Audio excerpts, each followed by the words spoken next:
आता वाजले 3:30 आणि 4:30 वाजता एक आरती आहे ती मला अटेंड करायची आहे सकाळची. मी ठरवलं आहे हा कुर्ता घालायचा. हा खूप जुना कुर्ता आहे आणि मला खूप आवडतो म्हणून मी घालते. मला वाटत नाही की हा व्हिडिओ मी टाकेन कारण ह्याच्यात पूर्ण अशी माझा चेहरा सुजलेल्यासारखा दिसतोय.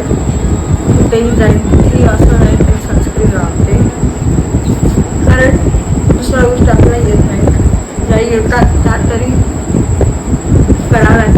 कारण मी यूट्यूबवरती एवढे व्हिडिओ पाहिले की जर सनस्क्रीन नाही लावलं तर असं होतं तसं होतं. ही लिपस्टिक नक्की ट्राय करा. लॉंग लास्टिंग आहे आणि लिप्पी नाव आहे जी की शेड दिसते. फायनल टच हे केस असे ठेवायचा विचार केला आणि हे इयरिंग्स घातलेले आणि बाकी बॅकग्राऊंड एक गाणं वाजतंय. कोणतं माहिती असेल तर कमेंट नक्की करा.